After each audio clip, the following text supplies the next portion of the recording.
The program is still Today with John and Helen, live on Plus TV Africa. Our next conversation focuses on education and addresses the cry of school is not for me. Taking us through the reality of this topic is a dynamic and inspiring woman with a passion for young people and education. A successful entrepreneur, author, and educator with a unique parenting style. CEO Schooling Yonder Consulting, which has gotten her to dedicate her career to improving study abroad and opportunities for Nigerian students, while also promoting the role of internship in capacity and talent development. Our guest is a shining example of what is possible when we dare to dream and pursue our passion with purpose and determination. My guest is one of 200 women selected from 52 countries for the first cohort of the African Women Entrepreneurship Cooperative.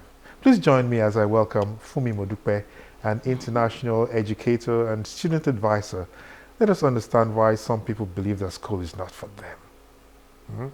Thanks for accepting to come and unravel that. And I want to ask, where have you been?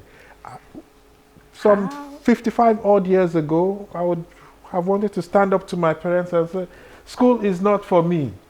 Okay, I'm sure you weren't able to do that because because you weren't confident enough.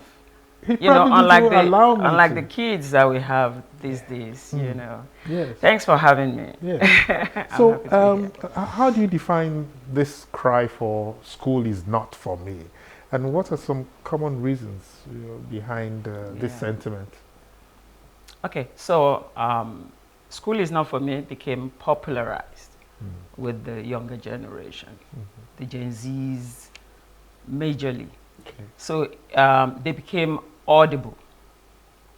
School is not for me is more of a desperation from them. It is a cry for help. It is a cry for understanding. So when you hear, usually this conversation will go around amongst them as peers and also with their parents. So if you see a parent, nudging, the child or really putting a lot of pressure on the reason you must go to school, why not? Your grades are poor, you're not doing this, you're not doing that. Do you want to be a dropout? And the kids we have today are quite very audible. One, they find their passion quickly. They're more confident. The generation and the society, no, not the society, but the generation is more outspoken. Okay. So they're more in touch with their own reality. Yes, and they're allowed to express themselves. Well, they've been expressing themselves. I don't know if we're listening. Okay. And that is the issue. We need to understand this cry. Yeah. And so what is the reason, like you asked? Yeah. I think the younger generation have come to understand what really is education. And they compare that to our own perception about education. Yeah. Our perception is that education is still confined in the four walls of the classroom. Yes. And technology has taught them that, come on, education can be found anywhere. I mean, education is part of my expression, is how I express it. It is where I want to find it. Okay. Okay. And they go into the traditional schools, universities, secondary school. And they're not fulfilled. They realize that. They can't find it. Wow, I will be confined in this space. I wouldn't be able to express myself here. Okay. I wouldn't be able to participate in deciding, that decision-making process for my education, because that is what education is today. Okay, we're talking about education. Now, as an educator yourself, and entrepreneur, How do you address the challenges faced by these children, these students who feel disconnected from the traditional educational system? Because you have to help them balance Yeah. this up. Yeah. So that's a good question. And so like my own business is keen on creating awareness, on informing. Because the more you know, the better your decision. That's right. So my business is studying abroad, schooling abroad, but particularly international education. So what I'll do and what I'm doing with the students is informing them, helping them to see the alternatives. So there are other routes to getting educated beyond the classroom. And even if it's in the classroom, there are different types of schools. That's right. So if my son came up to me and said, I don't want to go to school. Why? Because I just want to sing. Most of them just want to sing today. Most of them just want to write. Most of them just want to entertain. So my job is to go look for a school of entertainment. Yeah. So Yeah. and you must have a handful of those now, since we've identified Yes. that our children these days are, more independent in their thinking. Now, Yeah. could you share some of these insights from your experiences working with Nigerian students seeking study abroad, and how do their perspectives on education differ? So I think sadly, majorly, we have passed on our perception about education onto our kids. Like, we live with them, we raised them. So they have to unlearn. Yeah. Yeah. So we are teaching both the parents and the students, Okay. and even school administrators, because your school is so structured in such a way that you are so driven by grades. Come on.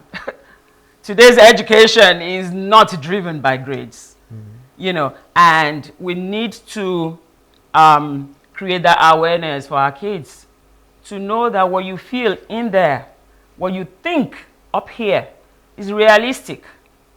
It isn't, textbook, confined, because the whole education is in the environment, is in our roots, is in our, in the sky, is in your thoughts, and that is education, because that education is your expression.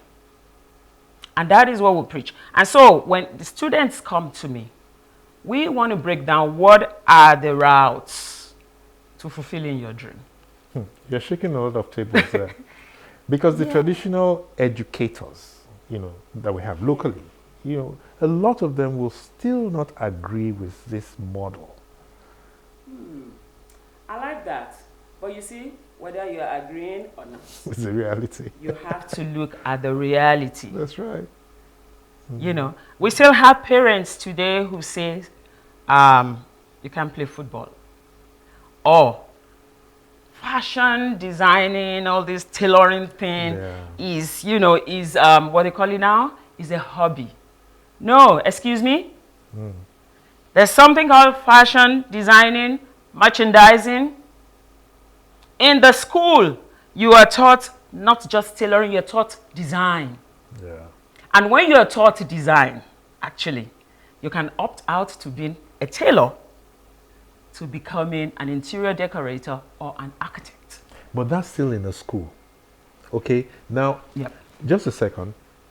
I'm looking at internship, for instance. Now, what in your opinion, what role does internship play in shaping students' perceptions of education and career paths?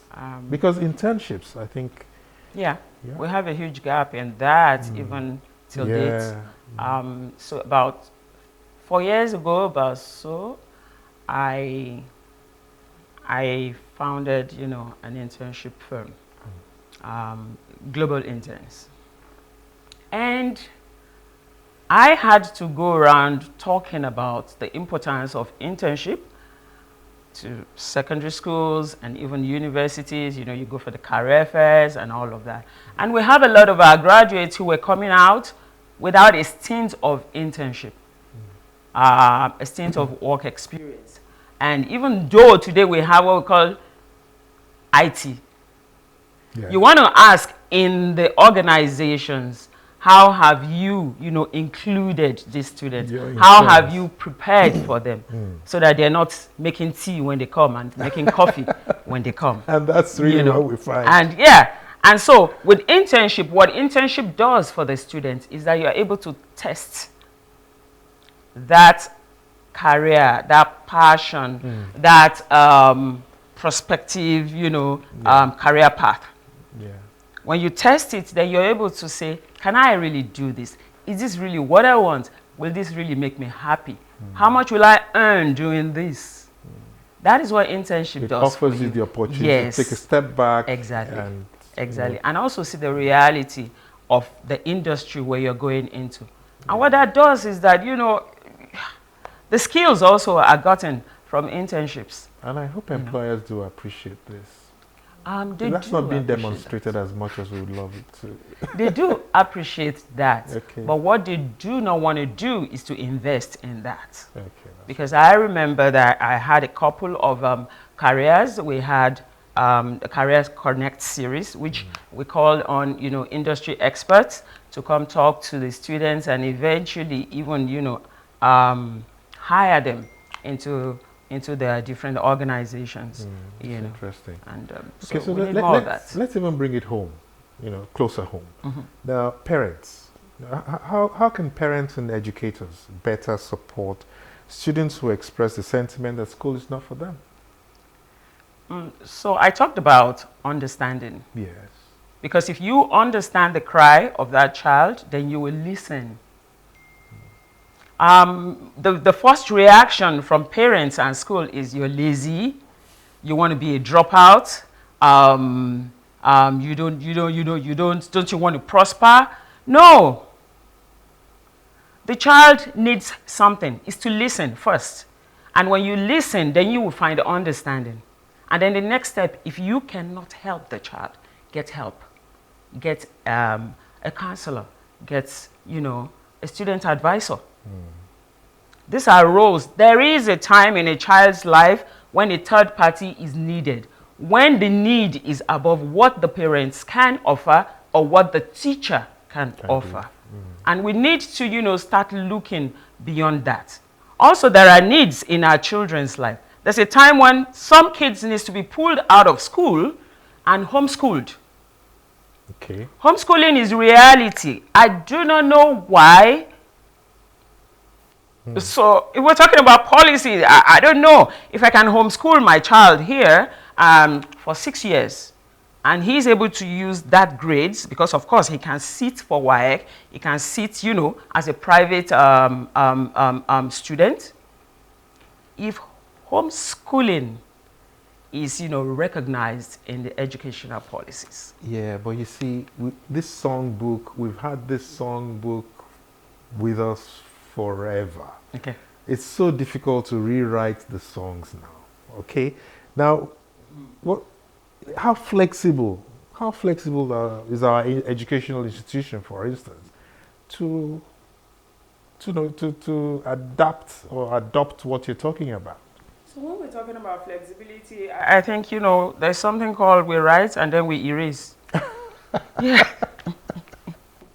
We've written. Yes. And we can amend. We can amend. These things are realistic. It's just that we haven't seen them as hindrance to our progress. Have you presented to government, for instance, to the educational institution? Have you presented stuff like this? As, homeschooling. Homeschooling. Homeschooling. Currently I have some few Nigerians that are running homeschools. Okay. Right? But except I check, I do not know if the policies recognize homeschooling. Yeah. It's the same thing as online degrees. Okay. So some organizations do not recognize online degrees and as considering them for promotion. Great. and upgrades, of their employers. Yeah. So these are little These situations. indeed, these are little Yes. things that we need to Yes. put in Yes. place. Yes. Okay, so quickly before we round off, what strategies or initiatives have you implemented through Schooling Yonder, to provide alternative pathways for students who feel disengaged from traditional schooling? Have you put in any structures? So what my business does is guidance. Okay. So there's something about even when you're going abroad, you have to plan you're going abroad. You don't just get up and japa. You have to plan you're going abroad. And planning you're going abroad entails us understanding what is your goal. Because your goal, your dreams, all of that comes together to deciding which school to put you in. I'll give you an instance.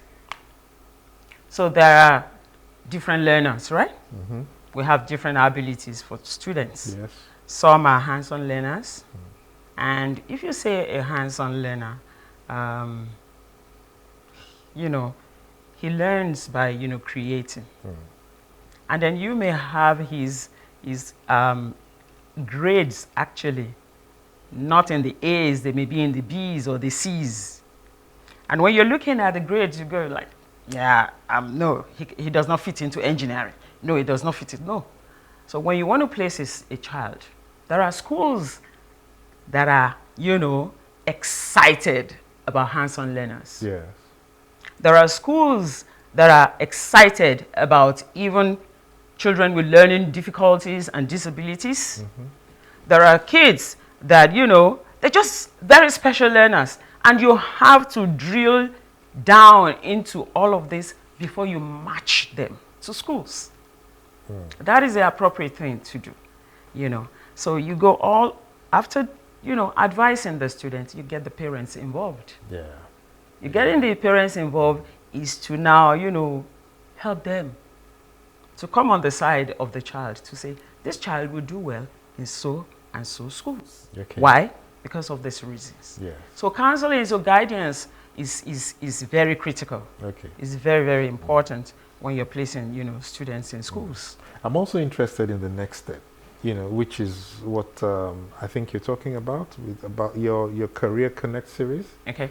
Where you bridge the gap between the employer now and the students. And the students. Tell us a bit about that.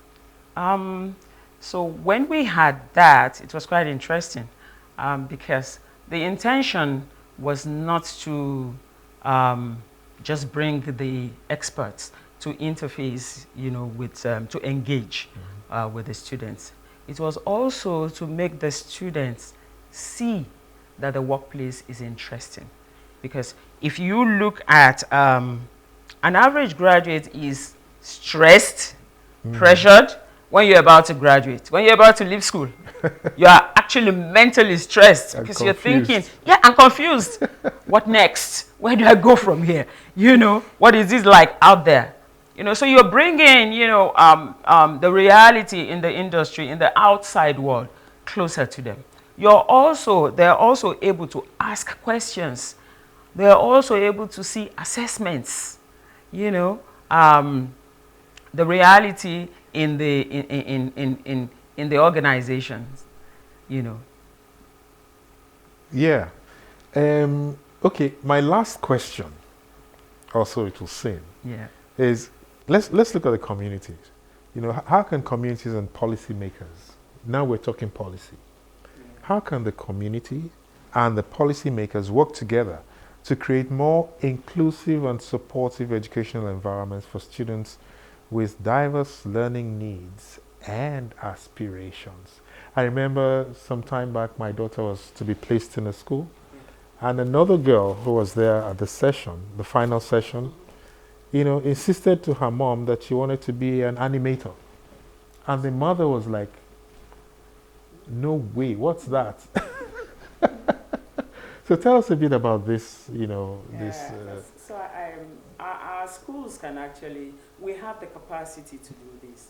I think we just have to, redesign our curriculums. Yes. You know, we have to do this. It's a needful. When we do that, then we're also reducing the desperation of our youths to thinking that there's nothing for me out here except I go abroad, right? Because going abroad, if you're going abroad for reasons that are genuine, not because you have condemned your own country. You shouldn't be going abroad because of that reason. You know, so our curriculums should be redesigned. You know, to look more into arts. If you look at some of our schools, all of the painting and all of the arts and all of that, they're handled like hobbies, not as subjects. Yeah. We should grade these subjects. We should bring in, you know, more of the environment and structure them into learning. I tell you something about what most international schools did, or what, you know, the advanced countries did, is that they upgraded menial jobs. That's right. So you say carpentry. Carpentry can be studied. If you look at the skill gap and the way that, you know, the finishing, the women, the ones that work in the salon, the nail technician, all of these are detailed, you know, skills that needs to be standardized and upgraded. Wow. So internationally, they upgraded the menial jobs. You know, so carpentry, plumbing, the plumbers can go to school and get certified. Yes. That means that that government has standardized, you know, the skill in carpentry and plumbing. We used to have... And also, they earn more. Yeah. But you know, out here, the perception is, these are menial jobs. You know, is it not do well that do this? Is it not do well that do that? I think it's a case of being intentional about this. Yes. Because I know that we had all of this in the past. Yes. City and guilds. We did. And all of that. We did. My dad told me about that. Yes. You know, we did. I don't think We all did. of that exists anymore. We did. So just let's quickly, bring them back. we have just a couple of minutes to wrap up. Yes. Quickly, could you, we've talked about a lot of things. Could you just like give me five key steps to ensuring that our children are comfortable outside the traditional institution? Yeah. What we should do, firstly, as parents, you listen. Listen to the child and think good about your child. These kids are extremely brilliant. Yeah, give them the resources, you know, they will do well. Okay. When you listen, then you help, support. You know, if you don't have the answers, you get help for your child. You know, and then looking at the schools, let's augment the curriculum. Yeah. Let's make it interesting. Let's make it, you know, lively. Because education has gone experiential. It's more experiential than, you know, written now. You know, we also want to do more on the policy. You know, let's take a good look at our policies. Fantastic. You know, and review them. Fantastic. Yeah. This is indeed you so fantastic. Thank you so much. I really appreciate that you've been able to come in, Thank you. talk to us about this. you. And I hope that we'll be watching you. Thank you. Please do. We'll be watching you and following through how this transformation, gets into our system. Thank you. Indeed, there are records for many successful persons in the world who insisted that school was not for them. True. Yeah? True. And very honest and practical perspective you've given us there. Yeah. We are so much better informed, especially as Nigerian parents who would insist that their children must traditionally obtain the first degree and so on. Thanks again for coming on this show. So, still to come, the Culture Conversation segment with Chizabam Ofegbu. Before that, I'll give you an opportunity to say, shake off the, tired muscles in our segment with Dolly. Yeah. Thank you so much. Okay.